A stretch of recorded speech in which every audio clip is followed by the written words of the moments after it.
Hello,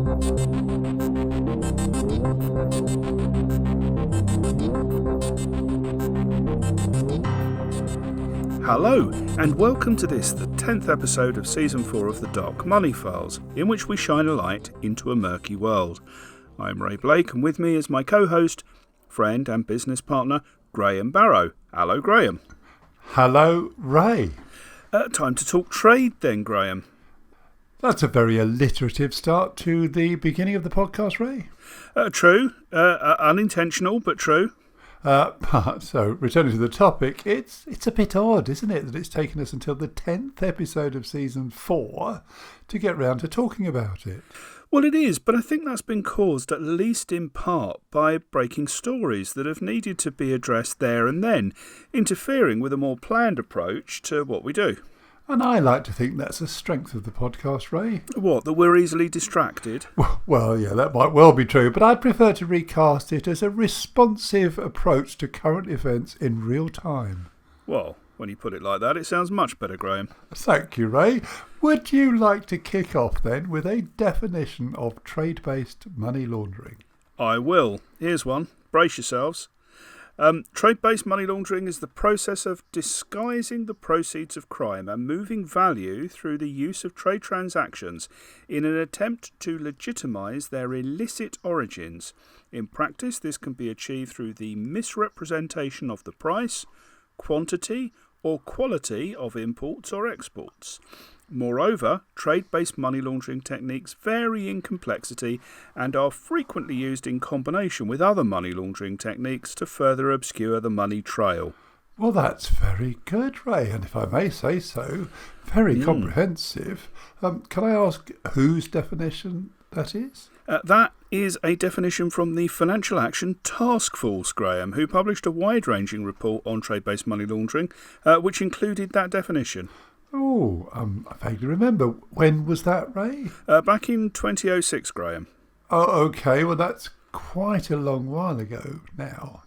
It is, although I'm not sure much of the underlying activity has changed much.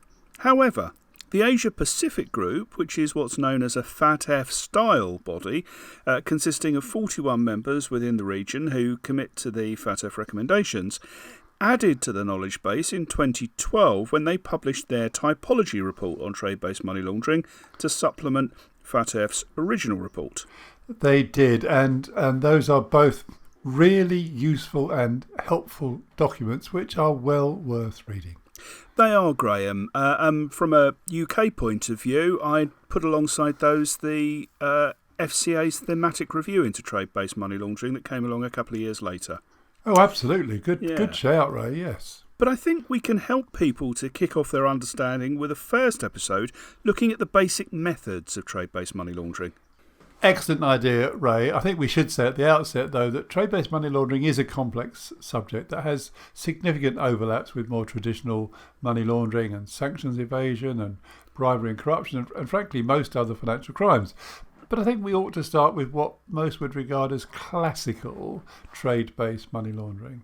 We should, and that's all about invoicing and the shipment of goods. Indeed.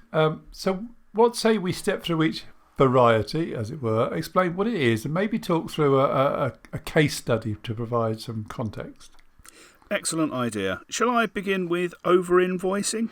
Please do. Well, a straightforward definition would be the supply of goods invoiced at above market price as a way of transferring value from the recipient back to the supplier. As you say, Ray, that is a very straightforward definition, but I think it would definitely be improved by a for instance. Righto then, here we go. For instance, let's take the case of a mobile phone supplier who has acquired a large quantity of smartphones at a substantial discount to true market value. And let's say, for ease of calculation, it's 1,000 smartphones that have been acquired at £250 each when their normal wholesale value is £400 and they retail at £600. Okay, so if I got that right, the supplier has spent $250,000 on these phones instead of $400,000. Yep. And would generate $600,000 if they were sold at full retail price. Yep. Showing them a very nice profit of £350,000. Exactly, Graham. But instead of doing so, he ships them to a colluding partner in another part of the world, but shows on the paperwork that they're worth £400 each. This allows the, in quotes, purchaser to send £400,000 back to the supplier. OK, but isn't that just someone making a profit, Ray? No, Graham, because this was a pre-arranged deal solely for the purpose of moving value from one location to another. It wasn't what they call a fair market price. OK, but very hard to detect from an outsider's point of view. Definitely. However, why stop at £400? Why not go with £600 or even £1,000 for that matter? The aim, after all, isn't to make a profit, but to disguise the movement of money as a commercial payment. Yes, and of course the more obscure the item, the less likely it is that someone will have the expertise to call out an invoice as way too high. That's right. So under-invoicing is presumably the same thing, but in the opposite direction. Yes, and this is especially egregious when the goods are invoiced below their actual cost. So to take the previous analogy, if the cost of those smartphones was £250 and they were invoiced at £100, this would have the effect of moving value from the supplier to the recipient, who can dispose of the phones at normal market price and then make a substantial profit. Right, that makes sense. OK, so what's next then? Oversupply and undersupply, Graham. Right, so this is where the invoice for the 1,000 phones, to keep this example going, asserts that there are actually 2,000 phones, which is undersupply, or maybe only 500 phones, which then would become oversupply. Yeah, exactly. Any situation where the actual goods exported are different from the number showing on the invoice is likely to be over or undersupply. Now, clearly oversupply, when you send more articles than you invoice for, moves value to the recipient, whereas undersupply, where you send fewer, moves value to the sender. OK, it can take a bit of getting your head around, can't it? To start with, yes, but once you've got it, I think it's fairly straightforward. Definitely. And of course there is a variation of this, isn't there, with misrepresentation of supply. Go on. Well, there was a case I read about where someone melted down a stack of gold bullion and turned them into tweezers, and then chrome-plated them and exported them somewhere else in the world, invoicing them, and I think there were about 1,000 of these tweezers at $3 each. And presumably there was more than $3,000 of gold involved. Yes, Ray.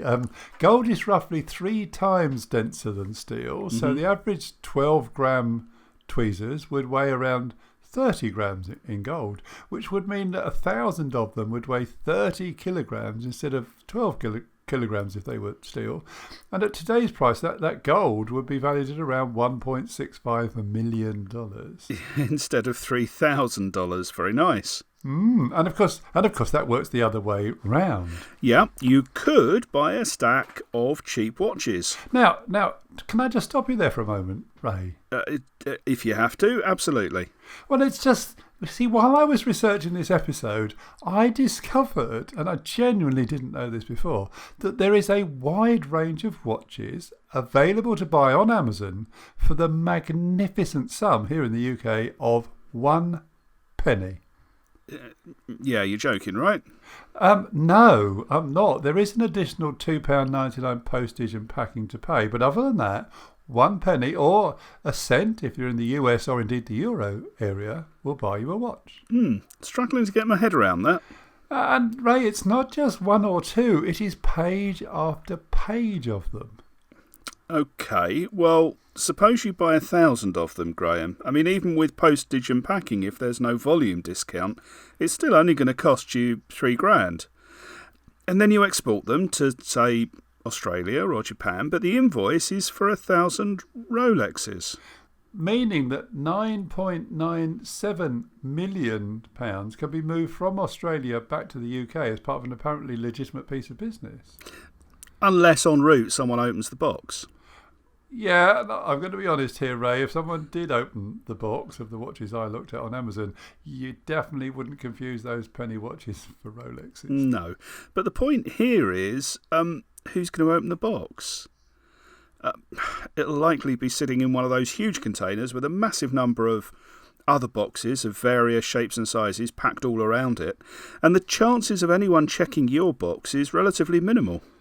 Well, I think you're right, and it's the same with the tweezers, Ray. If someone picked up the box of gold tweezers on its own, they'd be quite surprised how much it weighed, but it's simply not likely to happen. And I'm almost afraid to ask this question, Graham, but did you look to see what the most expensive pair of tweezers was on Amazon? Well, it seemed appropriate as I looked for the cheapest swatch, Ray. Yeah. And? £109.59, Ray. For one pair? Yes, but these are very special because they are just a mere 4.5 inches long. And according to the description, and bear with me on this, they are just 0.393000000000002 inches high. And I detect that you are once again not joking. No, I'm not, Ray. That is precise, if my counting is correct, to 17 decimal places. That is exactly right. Whereas you only need 9 decimal places to define the length in inches of a hydrogen atom. Well, I do know that now, thank you. Extraordinary what you can learn from Amazon. Actually, we really should do an episode one day on some of the more extraordinary things that you can find on Amazon and eBay and other places like that. We absolutely should, like the £10,000 paperback book, for instance. But we're trying to do trade-based money laundering at the moment. Yeah, there is a connection, but you're right. I went off at a tangent, so we should come back. Now, look, there are 2 more classic trade-based money laundering typologies, aren't there? Yeah, and they're pretty straightforward. They're multiple invoice and phantom invoice. Okay, which presumably means exactly what it says on the tin. That is invoicing multiple times for the same goods and I guess invoicing for goods that just simply don't actually exist. Exactly. And we should mention that there's a research study that's been around for quite a while, but it's still well worth reading, by a guy called John Stanovich. We'll post a link to the full paper, which you can download at no cost, on our website. Yes, thedarkmoneyfiles.com. But if you search online for trade-based money laundering and terrorist financing by John Zdanovich, now that's ZDANOWICZ, you'll find it on a website called researchgate.net. It contains a host of examples of weirdly priced imports and exports from the USA. And I've got to say, it is full of a host of true but nevertheless wacky examples, isn't it? It is. Now, I think possibly my favourite example is that apparently you can buy a missile or rocket launcher from Israel at $52.03 a unit, which is almost exactly the same price you'd need to pay for a pair of women's underpants from Venezuela. That's a fair exchange, isn't it? And clearly nothing to worry about there, Ray. Make love, not war, Graham. Well, excellent sentiments, Ray, particularly if you're wearing Venezuelan underpants. Yes. Yeah. So those are all examples of what we might think of as traditional trade-based money laundering typologies. But there is more going on than just that, isn't there, Ray? There really is, Graham. And now we move on to my bit of the homework. So traditional trade-based money laundering is about moving money illicitly between 2 identified parties. Because of the paperwork that's endemic to international trade, you can see who is paying how much to whom in return for what. Yes, and the trick is that the what might not be the real what, or might not even exist at all. Or that the how much may be wildly below or above the true value of the transaction. Yes. But the one certainty here is that you know who the 2 parties are. Now, that's exactly right, Graham. Where the whole thing gets interesting is when the trade system is used to obscure the paying and or receiving parties. Now, why would that be necessary, Ray? Usually, in my experience, to evade sanctions, Graham. So for instance, you're not allowed to do business with Mr. Ruskov But if the paperwork appears to show you're doing business with Mr. Jones, then that's all fine. Yeah. Or if you're not allowed to sell advanced computer technology to anyone in North Korea, can't think why, but the paperwork shows it as being sold to a Danish firm in Denmark, then all's well. Yes, whereas in reality, neither the Danish firm nor Mr. Jones exists, or if they do, they're not acting as principal in this trade. That's sneaky. And that's also pretty hard to detect, isn't it? Well, it can be, Graham, but it's not usually impossible. I mean, we're talking about valuable payments and cargoes, and the bad guys are not likely to simply trust their criminal co-conspirators who, let's face it, aren't exactly trustworthy characters. Well, no. So there will usually be arrangements that if you check carefully, you can identify as red flags that there might be something else going on. Such as the insertion of an unusual option or a last-minute change of beneficiary or delivery address or an odd shipping routing that might allow goods to be onboarded or offboarded, frankly, in a location accessible to those subject to sanctions. Yes, you might be looking to release a payment and find that a ship carrying the goods has made a couple of unscheduled stops that would need explaining. Ah, that makes sense. And then, of course, there's dual-use goods. Yeah, absolutely. Graham, do you want to say more about that? Well, I suppose an obvious example would be something like chlorine, which is a necessary constituent of household bleach and used in very many industrial processes. But it can also be used in making chemical weapons. Yep, and virtual reality gaming headsets could also have military applications as headsets, as well as their components being repurposed to, for instance, act as a missile guidance system. Which is true, but I think my favourite example is the one that you shared with me earlier about the Air Force. Ah, right, yes. Now, this was while I was acting as MLRO of a regional bank, and one of the trades that was going through was to a producer of military aircraft. The payment was coming from the central bank of a country that wasn't subject to any sanctions, and it was for the supply of 2 new military jets to that country's Air Force. Well, that seems entirely reasonable to me. Well, yes, but it was referred to me anyway. It came up with a note explaining that it needed my authorisation as it was a transaction involving dual-use goods. And none of my team could work out what the second use was for a military jet. No, that's hilarious. It is, and I suspect that's probably a good point to draw this introduction to a close. Yes, I think trade-based money laundering is a topic we'll come back to, but as a basic primer, I think we've covered what we set out to do. So, what's next, Graham? Well, Ray, we have it on good authority that there's going to be a very interesting report published in the coming week or two that I think we will want to talk about. Can we say what it is? Probably best not to at this point in case our information isn't right or that there's a delay. Fair enough. But in the meantime, we ought to highlight that we've uploaded some content to our website. Yes, over the last few weeks we've conducted some online events. These are like extended versions of the podcast, but with visual elements too, so we can tell some more interesting and involved stories. And we've run through these with a few hundred people who've then had the opportunity to ask us questions, and we've all had a great time. But we've now made recordings of the events available on our site. Yes, which is thedarkmoneyfiles.com. Yes, it is. And anyone can go and stream those recordings. So if you couldn't come to any of the sessions or you missed one, you can catch up in your own time. Absolutely, and we're currently working on a third session for online delivery, which we'll let everyone know about when it's ready for registrations. I'm looking forward to it.